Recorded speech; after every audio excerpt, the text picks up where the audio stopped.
Ta-da! আজকে নিয়ে এসেছি ভেজ মাটার পানিরের রেসিপি। তোমরা কারা মাটার পানির খেতে ভালোবাসো তারা কিন্তু কমেন্টসে লিখো। আর পুরো রেসিপিটি দেখতে গেলে এই ভিডিওটি পুরোটা কভার করবে। ফার্স্টে বানাবো পেস্ট, আর পেস্টটি বানাতে কি কি লাগবে দেখে নাও। অল্প একটু সাদা তেল দিয়েছি। এবার আমি দুটো টমেটো কেটেছি, এবার এইভাবে করে দু পাট করে কেটেছি, কেটে এবার এটা এই তেলে দিয়ে দেবো। আদা দিয়ে দিলাম, দুটো কাঁচা লঙ্কা দিয়ে দিলাম, দুটো শুকনো লঙ্কা দিয়ে দেবো ছিঁড়ে, বেশ কিছুটা কাজু বাদাম দিয়ে দেবো।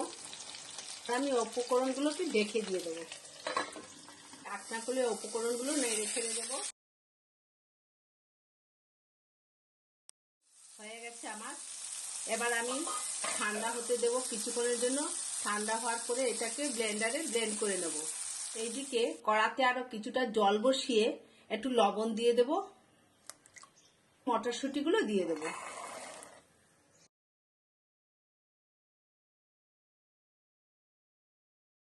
250 গ্রাম পানি নিয়েছি, এটাকে আমি ডোমা ডোমা করে কেটে নেব। তোমরা তোমাদের মতো সাইজ করে কাটবে, তোমরা যেভাবে খেতে পছন্দ করো সেইভাবে কাটবে। আমি এইভাবে কাটছি, একটু বড় বড় করে কাটছি। আমি এইভাবে করে কেটেছি। পনিরের উপরে আমি একটু হলুদ দিয়ে এটাকে ফ্রাই করে নেব।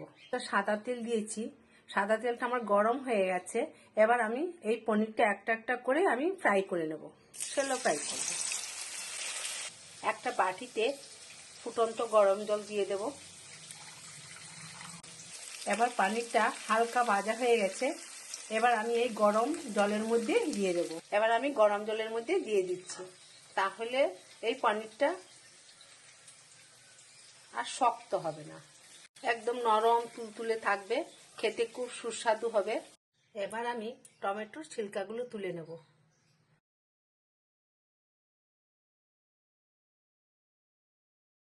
তাতে আরো কিছুটা সাদা তেল গরম করতে দিয়েছি।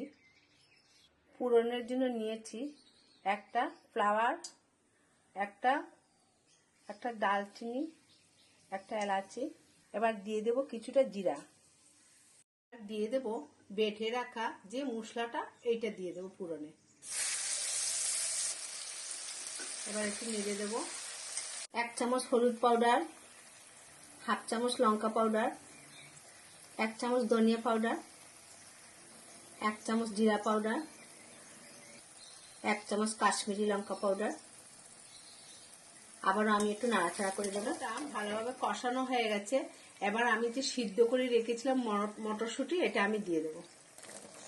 এবার আমি এটা নাড়াচাড়া করে দেবো। এবার আমি অল্প অল্প জল দিয়ে আবারও একটু কষাবো।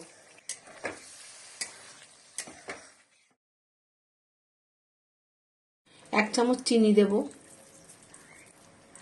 স্বাদ মতো লবণ দেব। গরম জলে ভিজিয়ে রেখেছিলাম যে পনিরটা, সেটা আমি এবার দিয়ে দেব। দেখেন কত সফট হয়েছে বন্ধুরা।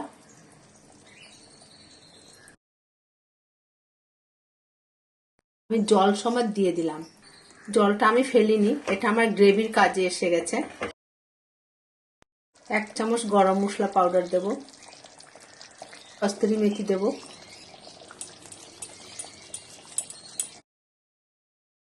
হয়ে গেল মটর পনির রেসিপি। এবার গরম গরম ভাতের সঙ্গে পরিবেশন করবে। গ্রিন মটরের সিজন থাকতে থাকতে একদিন বানিয়ে ফেলো এই নিরামিষ মটর পনিরের রেসিপি। কেমন লাগলো নিশ্চয় জানিও, আর কমেন্ট করতে, লাইক করতে, সাবস্ক্রাইব করতে আর শেয়ার করতে কিন্তু ভুলবে না। আজ আসি, দেখা হচ্ছে নেক্সট ভিডিওতে। Thanks for watching.